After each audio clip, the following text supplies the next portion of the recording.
Now, if I remember right, I think that you and Jimmy Rave were involved in the last match that Chris Candido ever had. Is that true? I was, he wasn't. Okay, So I think that was before he was with the company. So gotcha. basically, that was the very first lockdown pay per view that they did. And if any, I don't even know if the company still does it anymore. But lockdown at the time became an all caged pay per view. Like every single match was in the cage. I think the original idea was to have like three or four matches in a cage, and then they couldn't decide which match was supposed to be in the cage. And somebody piped up and was like, "Oh, let's just go all of them in the cage."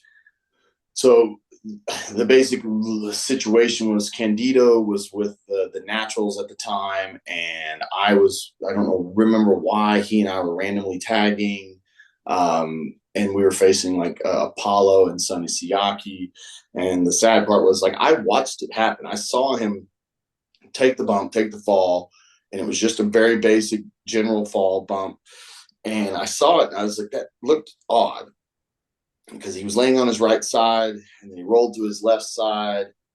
Then his foot came and I was just like, oh my God. And I just slid in the ring and they were, putting the boots to him. And I was just like, I took him off to the side. I got him off of him. They pulled Candido out of the ring. And, the unfortunate reality, he had the surgery, but he didn't have like a walking boot on. He shouldn't have been moving around, but to his credit, like he was very adamant about still being as involved as he could be with the Naturals and whatnot. And then ultimately he shouldn't have flown home, which he did, caused the blood clot that led to his passing. Man, such a shame. What a talented guy. Like, Yeah. did you get a lot of time around Chris backstage or opportunities to pick his brain at all?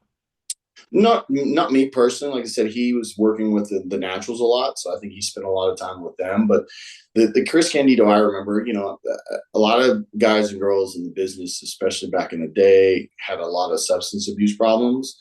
And he did, and he wasn't shy about it. Him and his Tammy at the time that they had problems, and he really cleaned himself up. So the Candido I got to know in TNA was a clean version of whatever he had been, and I didn't know that version, the bad version, the inebriated version. I only knew the Chris Candido that was always smiling, very happy to be at work, always willing to help anybody that needed help or wanted had questions or whatever. And like I said, because he was working with the Naturals directly, he spent a lot of time with them and helping them develop, beyond what they had already become.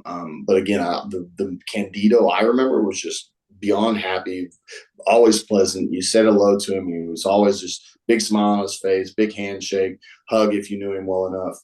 And so the guy I knew before he passed was a very cool dude.